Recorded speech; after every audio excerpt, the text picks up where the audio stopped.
유다 나라 죄, 그 죄에 대한 하나님의 심판이 있은 이후에 유다 주변의 여러 열국들, 그들의 죄에 대한 심판도 이어져 가고 있습니다. 25장이 4개의 나라, 그들의 죄 심판이 있었는데 26장, 27장, 28장 3장에 걸쳐서는 두로 한 나라에 대한 죄, 그들의 심판을 말해주고 있어요. 그만큼 두로에 대해서 무게중심을 많이 달고 있고 중요한 이유인 거죠. 26장, 27장, 28장 전체 내용을 보게 되면은 26장 두로의 죄 심판에 대해서, 27장은 그 두로의 애가를 부르라 말씀을 하시고, 28장 1절부터 10절까지는 두로 왕에 대하여서, 그리고 11절부터 19장은 두로 왕에 대한 애가를 노래하게 하십니다. 오늘 본문 말씀은요, 두로에 대하여 애가를 부르게 하세요.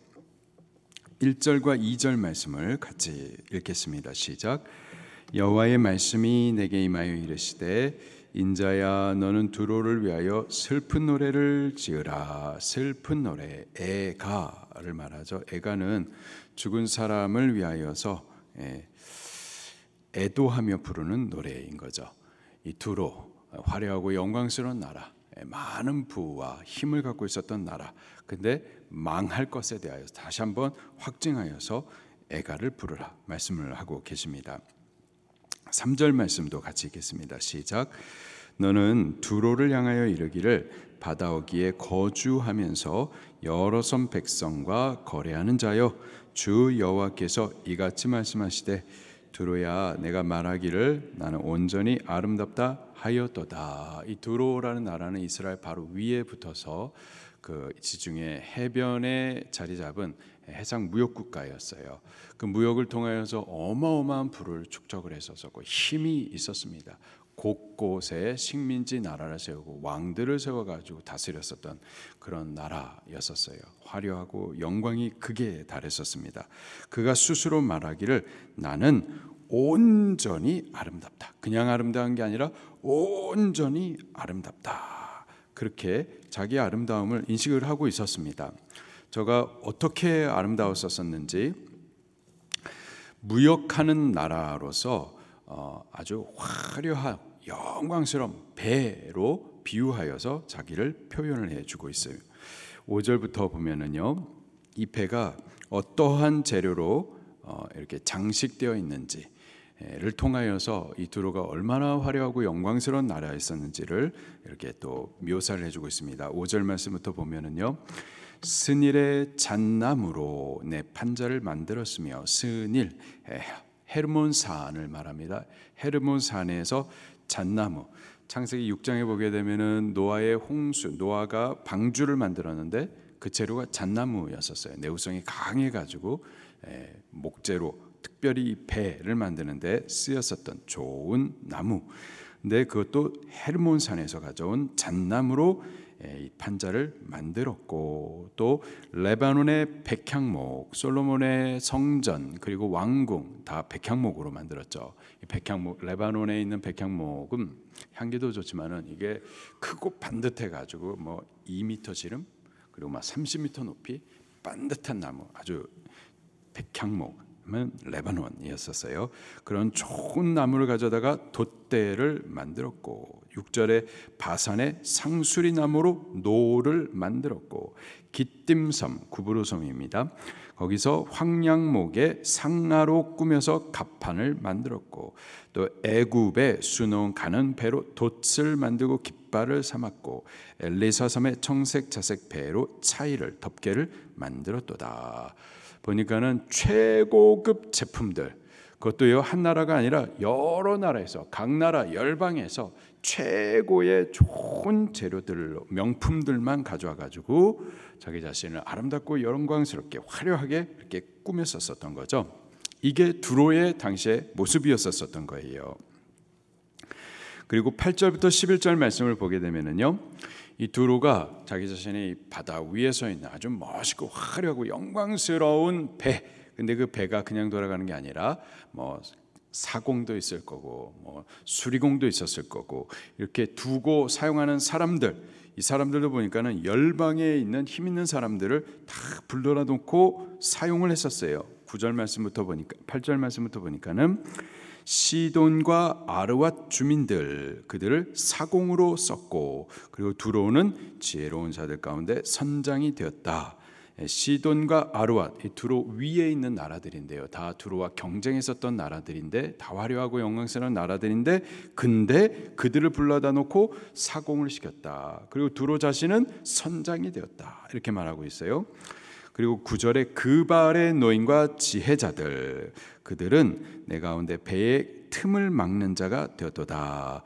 배가 혹시 망가졌었을 때에 빨리빨리 수리할 수 있는 수리공들로 그발 사람들을 데려다 썼다. 그발 사람들 에스겔이 그발 강가에 있었었죠. 바벨론 사람입니다. 바벨론의 노인들과 지혜자들 여기서 말하는 노인들은 힘없는 노인을 말하는 게 아니고요. 베테랑을 말하는 겁니다. 그러한 베테랑 기술자들 그들을 또 불러다가 수리공으로 썼다. 그리고 10절에 바사와 페르시아 사람들입니다.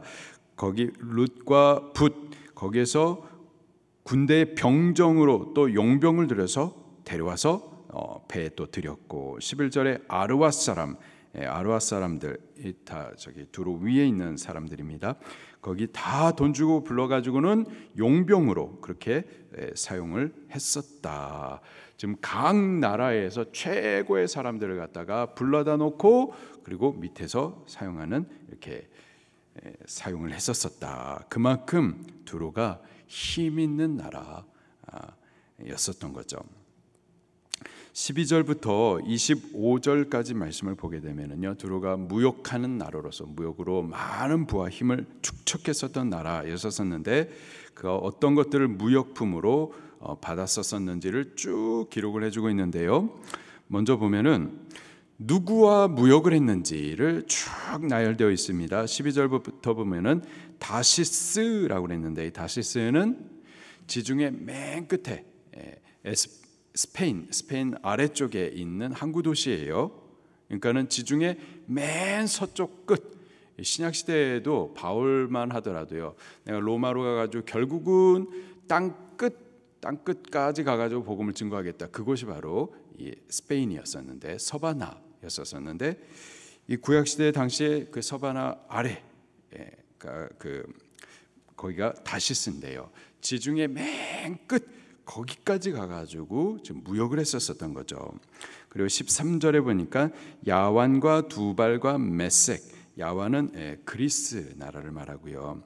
두발은 갑바도기야, 메색은 길리기야, 오늘날의 터키, 튀르키예 그쪽 지역입니다. 그러니까는 지중해 맨 서쪽까지, 그러니까 지중해 전체를 갖다가 다 상대로 무역을 했었던 거예요.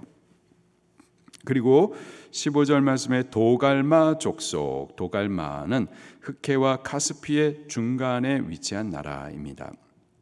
그러니까는 이 터키 더 오른쪽 지역이에요. 그리고 15절에 드단 사람, 이 아라비아 남쪽에 있는 사람들입니다. 16절에 아람 사람, 17절에 유다와 이스라엘, 18절에 다메섹은 아람의 수도죠. 그리고 19절에 워단과 야완, 아라비아 쪽입니다. 20절에 드단, 21절에 아라비아, 게달 모든 고관들, 하여튼 전 세계를 대상으로 해가지고 무역을 했었던 거예요. 전 세계를 누비고 다녔었던 그런 무역 국가가 드단이었었던 겁니다.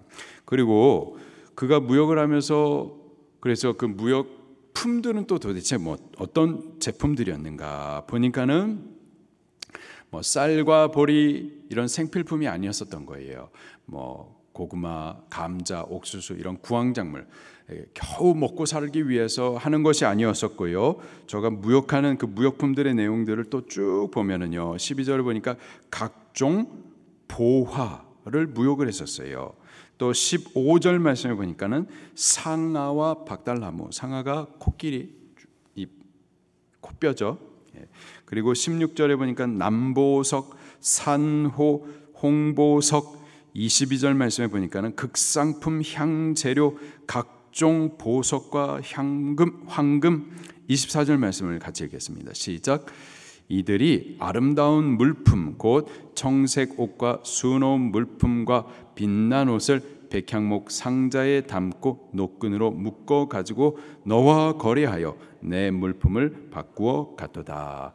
전 세계를 대상으로 해가지고 교육을 했었는데요. 전 세계 각 나라의 최고 상품들, 최고 명품들, 그것들을 가지고 와가지고 그렇게 교육을 할 정도로 화려하고 힘 있는 나라, 부가 가득한 나라가 드단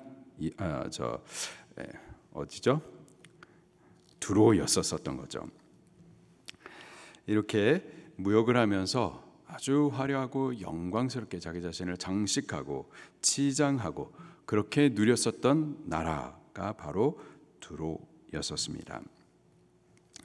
지금도 마찬가지지만 바다는요, 미지의 영역이고 또 두려움의 대상이죠. 그때도 마찬가지였습니다. 그런데 드로라고 하는 이 나라는 바다 위에 모든 영광과 화려함으로 장식한 무역선처럼 이 바다 위에 떠가지고 바다를 장악하고 바다를 누렸었던 그런 나라가 바로 드로였었던 거죠. 그의 화려함과 영광이 더할 수 없었었고 부와 힘이 모든 나라의 부러움이었었습니다. 자, 그런데 이 나라 두로가 망했단 말이죠. 망함을 인하여서 슬픈 애가를 부르라 말씀하고 계십니다. 이 화려하고 영광스러운 나라, 힘있고 부가 축적된 이 나라가 왜 망했느냐? 한마디로 말하면 교만 때문에 망했었던 거예요. 25절 말씀을 같이 읽겠습니다. 시작. 다시스의 배는 때를 지어 내 화물을 나르니 내가 바다 중심에서 풍부하여 영화가 매우 크도다. 다시스, 여기 스페인 아래쪽에 있는 항구 도시, 지중해 맨 끝, 거기서부터 배를 때를 지어서 화물을 나르었어요. 그만큼 풍성했었죠. 근데 계속해서 하시는 말씀이 내가 바다 중심에서 풍부하여서 영화가 어떻다고요? 매우 크도다. 원어적인 뜻은요, 매우 무겁다라는 뜻이에요. 매우 무겁다. 바다 한가운데에서 배가 매우 무겁다. 배가 무거워요? 바다 한가운데에서 약간 위태한 말입니다. 이게 지금 배가 무거운데 매우 무겁다. 매우 무거우면 어떻게 되는데요? 바다 아래로 가라앉을 수가 있다라는 거죠. 여기 무겁다라는 이 단어가 땅에서는 매우 높아졌다 이런 의미인 거예요. 매우 높아졌다. 높아지면 어떻게 되는 건데요? 추락할 위태함이 있는 거예요. 동시에 또 이 매우 높아졌다. 이게 바다에서는 매우 무거워졌다. 바다 안으로 가라앉을 그런 위태함이 지금 함께 있는 겁니다. 두로는요, 그 영화가 매우 커가지고 바다 한가운데서 그 영화가 너무 무거워가지고 좀 배 아래로 가라앉을 만큼 저들 안에 교만이 쌓여 있었던 거죠. 결국 그 교만 때문에 망하게 되는데요. 그가 망할 때의 모습을 같이 좀 한번 보도록 할게요. 26절입니다. 시작. 내 사공이 너를 인도하여 큰 물에 이르게 하며 동풍이 바다 한가운데서 너를 무찔렀도다. 큰 물, 바다 중심을 말합니다. 동풍이 바다 한가운데에서 너를 무찔렀다. 그리고 27절 마지막에도 보니까는 바다 한가운데에 빠질 것이며, 그리고 32절 마지막에도 보니까는 두로와 같이 바다 가운데에서 적막한 자가 누구뇨? 34절 같이 읽습니다. 시작. 내가 바다 깊은 데에서 파선할 때에 내 무역품과 내 승객이 다 빠졌음이요. 아멘. 두로의 화려함과 영광이 어디서부터 온 걸까요? 바다에서부터 왔었습니다. 그런데요, 그의 멸망은 또 어디에 있는가? 바다 한가운데서 또 빠져 들어갑니다. 이 두로가 망했었던 나라가 완전히 역사 가운데 사라졌던 때가 기원전 332년 알렉산더 대왕 때였었습니다. 저가 아수르 공격에도 지금 육지에 붙어 있는 두로가 있고 거기서 한 800m 떨어진 섬 두로가 있었어요. 그리고 이 섬 자꾸 공격받으면은 섬으로 가가지고 거기서 숨었었어요. 이 섬은 전체를 갖다가 다 이 외곽을 성벽으로 둘러싸여 있는 완전한 요새예요. 그래서 아수르가 5년 동안 공격을 했었어도 버텨냈었고, 바벨론 군대가 계속 공격을 했었는데도 13년이나 버텨냈었어요. 결국은 포기했었었는데 알렉산더 대왕이 와가지고 공격을 하니까 그때도 이 섬으로 가가지고 숨었었단 말이죠. 근데 7개월 동안 버티다 결국은 망했습니다. 어떻게 망했느냐? 대륙에서부터 섬까지 그 해변을 갖다가 매립을 해가지고 길을 만들어 놓고 그래서 공격을 했었던 거죠. 알렉산더가 하여튼 바다에 길을 만들어 가지고 매립을 해서 길을 만들어 가지고는 결국은 무너뜨렸었습니다. 자, 그런데 그 바다에다가 무엇을 넣어 가지고 매립을 했을까요? 여기 두로라는 나라가 전 세계를 돌아다니면서 무역하면서 어마어마한 부를 축적하고 화려함과 영광으로 자신을 치장했는데 그 모든 치장한 것들이 이 대륙 안에 화려한 건축물로 이렇게 세워놨었죠. 그걸 갖다 다 무너뜨리고 그 화려한 것들이 다 무너져서는 그것들이 바로 섬 두로를 갖다가 무너뜨리기 위하여서 만들어진 그 해변에 매립된 해변 가운데다 매립을 해가지고는 결국 두로를 무너뜨리는 길을 만들었었죠. 저들이 화려함으로 장식했던 그것이 결국은 저들을 무너뜨리는 길이 되어졌었던 겁니다. 교만으로 그 화려함과 영광으로 이 두로가 결국은 망하게 된 거죠. 이 교만이 도대체 어디서 오느냐 말이에요. 누구든지 교만하면 망하게 되는 겁니다. 누구든지 교만하면 망하게 되는 거예요. 이 두로는 마귀하고 굉장히 가까운데요. 마귀도 하나님께서 영광스럽게 원래 마귀가 아니었고 영광스럽게 천사로 창조한 거죠. 근데 그 교만이 하나님 앞에 무너져 변질돼 정죄를 받아서 그렇게 마귀로 된 거죠. 이 교만, 누구라도 교만하면 망하는 겁니다. 근데 이 교만이 도대체 어디서 오느냐 이 말이에요. 3절 말씀을 다시 한번 읽겠습니다. 3절 시작. 너는 두로를 향하여 이르기를 바다 어귀에 거주하면서 여러 섬 백성과 거래하는 자여, 주 여호와께서 이같이 말씀하시되 두로야 내가 말하기를 나는 온전히 아름답다 하였도다. 나는 온전히 아름답다. 그냥 아름다운 게 아니라 온전히 아름답다. 그만큼 부와 힘과 또 화려함과 영광을 갖고 있었던 나라가 두로 스스로도 아름다움을 알았었어요. 스스로 아름다움이 온전했다. 그런데요, 하나님께서는 또 뭐라고 말씀하시는가? 4절 말씀을 같이 읽을게요. 시작. 내 땅이 바다 가운데 있으며 너를 지은 자가 내 아름다움을 온전하게 하였도다. 두로가 온전히 아름다웠는데요, 두로가 그 스스로를 알고 있어요. 그런데 그 온전한 아름다움을 누가 주셨다고요? 여호와 하나님, 너를 지은 자가, 저의 창조주 하나님께서 저를 지어다 놓고 이러한 온전한 아름다움을, 부와 힘과 화려함과 영광을, 그것을 두로에게 맡겨주셨던 거예요. 이 모든 것들이 하나님으로부터 왔었던 거죠. 그런데 그 하나님을 망각하게 되면은 그러면은 교만해질 수밖에 없어요. 내게 주신 모든 부, 또 힘, 지위, 또 권력, 하나님께서 당신의 목적을 위하여서 맡겨주셨을 텐데, 근데 그 모든 베푸신 자 여호와 하나님, 창조하시고 공급하시고 아름답게 우리를 세우신 분, 그분을 망각해버리면은 자기밖에 없는 거예요. 교만해질 수밖에 없는 거죠. 이 두로라는 나라를 하나님께서 왜 아름답게 시장하셨다고요? 이스라엘 바로 위에 붙어 있어가지고 이스라엘이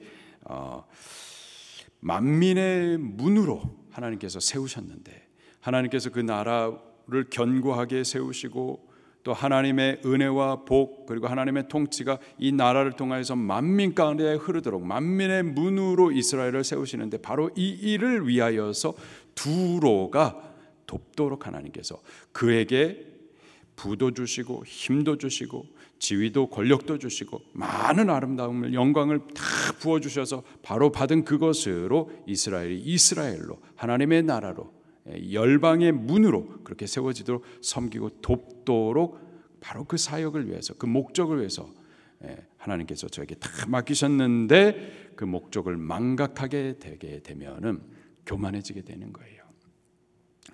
오늘 우리들도 건강도 주십니다. 하나님께서 또 물질도 주십니다. 지위도 주세요. 또 필요하면 하나님께서 권력도 주십니다. 근데 이 모든 주신 바 목적을, 주신 자를 기억하고 주신 바 목적을 우리 기억하셔야만 할 줄로 믿습니다. 우리 건강해요. 건강해서 뭐 하라고요? 복음을 위하셔야만 할 줄로 믿습니다. 여행 다니고 놀러 다니고 주일도 없고, 하나님께서 물질도 많이 부욕해 맡겨주실 수 있습니다. 사업도 번창하게 하시고, 그래서 많은 물질을 다스릴 수 있게 하나님께서 왜 못하시겠어요? 할 수 있어요. 하실 수 있습니다. 그러나 그 주신 자 여호와 하나님을 기억하고 또 왜 주셨는지 그 목적을 망각해서는 안 될 겁니다. 우리는 하나님의 나라로 견고히 서고 그 나라를 통하여서 하나님의 복과 은혜, 하나님의 통치가 열방 가운데, 모든 사람들 가운데 흐르도록 만민의 문으로 설 수 있도록 바로 그 목적을 위해서 하나님께서 우리에게 맡겨주신 것을 기억하셔야만 할 줄로 믿습니다. 그 기억 못하면 자꾸 놀러만 다니시는 거예요. 건강해가지고 돈 있으니까 그 트로트 가수들 쫓아다니시고 이상한 뭔가가 있다며요. 지금 뭐 대한민국에 모든 좋은 것들, 풍성한 것들, 부와 힘, 지위와 영광, 화려함 하나님께서 다 주실 수 있습니다. 많이 맡김받으시기를 축원합니다. 그러나 그 모든 것들이 하나님으로부터 왔고 또 하나님의 복음을 위한 목적임을 우리 기억할 수 있기를 바랍니다. 그래서 망하는 것이 아니라 쓰임을 받는 우리들이 꼭 될 수 있게 되기를 예수님 이름으로 축원합니다. 말씀 붙들고 통성으로 기도하시겠습니다.